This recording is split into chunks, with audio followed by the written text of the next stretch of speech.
नमस्कार साथियों, आप देख रहे हैं जनरल एजुकेशन जोन। दोस्तों, पुरानी पेंशन बहाली को लेके सरकार ने संसद में अपना बयान जारी किया है और यह बयान जारी किया है दिनांक 6 फरवरी 2023 को। लोकसभा में केंद्रीय अर्धसैनिक बलों सीएपीएफ में पुरानी पेंशन लागू करने को लेकर सांसद असुद्दीन अवैसी ने सवाल पूछा है। क्या केंद्र सरकार, और उसने सवाल क्या पूछा है, वो पूछे हैं कि क्या केंद्र सरकार दिल्ली हाईकोर्ट द्वारा सीएपीएफ बलों में ओपीएस यानी ओल्ड पेंशन सिस्टम बाबत दिए गए फैसले को लागू करेगी या नहीं।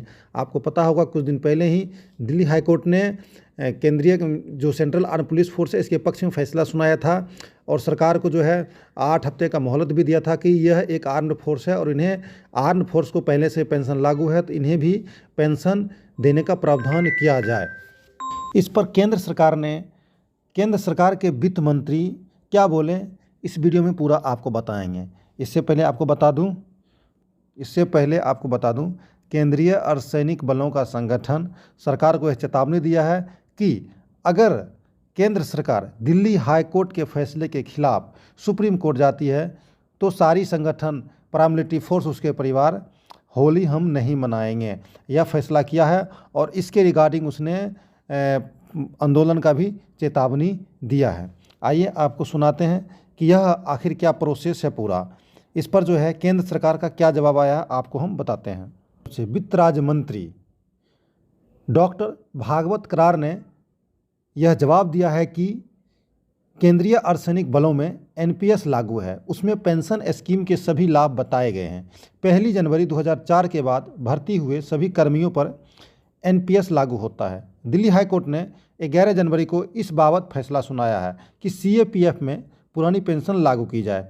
यह केंद्रीय गृह मंत्रालय के अंतर्गत पॉलिसी मैटर है, यानी कि यह केंद्रीय गृह मंत्रालय के अंतर्गत विचाराधीन है कि इस पर क्या डिसीजन लिया जाए या नहीं लिया जाए, क्योंकि आपको पता होगा कि central arm police force CAPF अर्थात अर्धसैनिक बल गृह मंत्रालय के अंतर्गत आते हैं। दूसरी ओर केंद्रीय अर्धसैनिक बलों में पुरानी पेंशन लागू करने के लिए अब कंपनी, बटालियन, सेक्टर व फ्रंटियर स्तर पर आवाज़ उठ रही है। सिपाही से लेकर इंस्पेक्टर स्तर तक के कार्मिकों द्वारा विभिन्न सेक्टरों, ग्रुप सेंटरों और बटालियन स्तर पर दरबार, सैनिक सम्मेलन एवं वेलफेयर मीटिंग में इस बार चर्चा हो रही है। जैसा कि मैं आपको बता दूं, दिल्ली उच्च न्यायालय द्वारा 11 जनवरी को दिए गए अपने एक अहम फैसले में केंद्रीय अर्धसैनिक बलों को भारत संघ के सशस्त्र बल माना गया है। केंद्रीय अर्धसैनिक बलों में एनपीएस को स्ट्राइक डाउन करने की बात कही गई है। उच्च न्यायालय ने कहा था इन बलों में चाहे कोई आज भर्ती हुआ हो, पहले कभी भर्ती हुआ हो या आने वाले समय भर्ती होगा, सभी जवान और अधिकारी पुरानी पेंशन के दायरे में आएंगे। केंद्र सरकार ने इस संबंध में अभी तक कोई कदम नहीं उठाया है।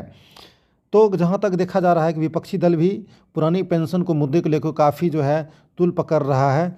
इधर अर्धसैनिक बलों का जो संगठन है वो भी इसकी आवाज़ लगातार उठा रहा है और आंदोलन की चेतावनी दे रहा है। आखिर देखते इस पर आपकी क्या राय है, हमें कमेंट बॉक्स में ज़रूर बताइएगा। मिलेंगे ऐसे ही इन्फॉर्मेशन